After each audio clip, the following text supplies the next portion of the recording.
So the thing about Virgin New Orleans that's different from a lot of the hotels around us, right, is that New Orleans has a very particular kind of aesthetic, right? You want to think about Interview with a Vampire. You want to think about Always, kind of like very crusty 80s, 90s hotels that you get around the area. And we, took it up a notch. We switched it up a bit, and we're funkying it up. Like, we're thinking about, like, if I had to describe our decor, is literally a soul brass band just like playing in the living room of somebody's like art collection house, and everybody is just having a good funky time. And like, this is the environment that you live in, which I've seen a lot of houses have this decor. It's kind of like art, history, vintage. It's like an eclectic commodity.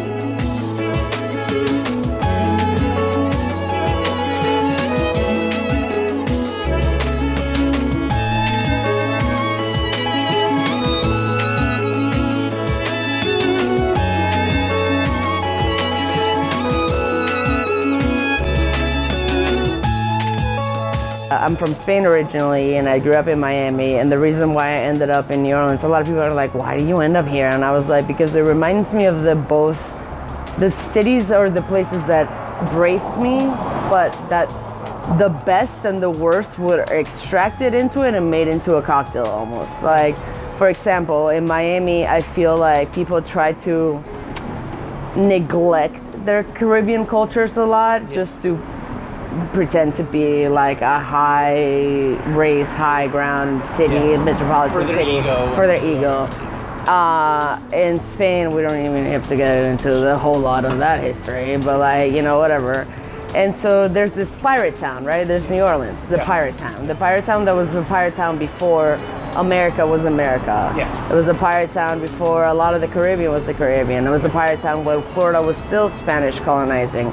It was like literally when you think of the War of 1812, Jackson came down here and there were pirates, there were Spaniards, there were French, there were, the frontiermen that were launching off, there were free slaves, there were the Native Americans. And he came down here and was like, hey man, so we kind of won the revolution, but the Brits are still out there in the Bay, kind of like, come and get it. And everybody here was like, yeah, I guess we got nothing better to do to help you win the war. Like, the War of 1812, I don't understand what's only one chapter in history, because for us, it's like the epitome.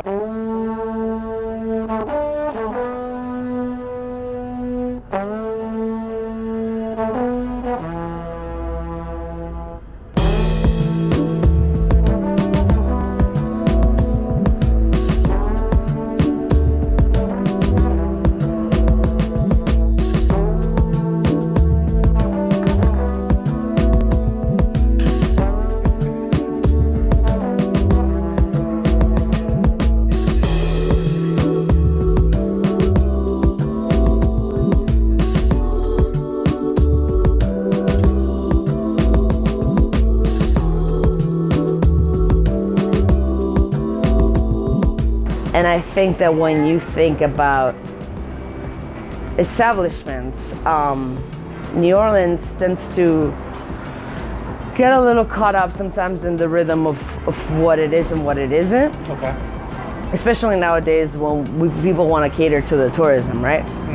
But at the end of the day, to me, New Orleans will always be a pirate port, right? Cool. Okay. And that includes everyone that wants to come in, trade, come in, do business, come in and have fun, come in, like in any port in Latin America, in any port, in any part of the world, port towns tend to be the most discerning, not only culturally independent, educatedly independent, because they have a lot of influences from all over the world, but also kind of weird in their own pizzazz, in their own kind of like jam, because they are so influenced by everything that builds it up and everything that it gives, you know what I mean?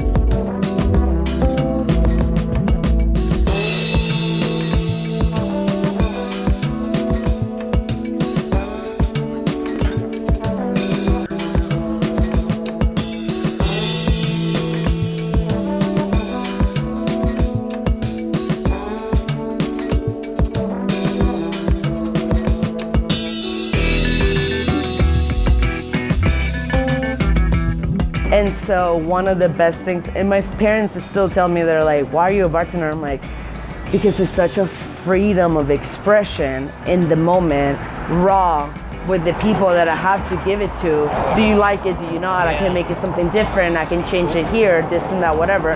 But at the end of the day, I clocked out and I get to go to sleep. And I don't have to worry about the deadline. I don't have to worry about sitting in a computer. I don't have to worry about these things. I created, like, my entire human being became super engaged.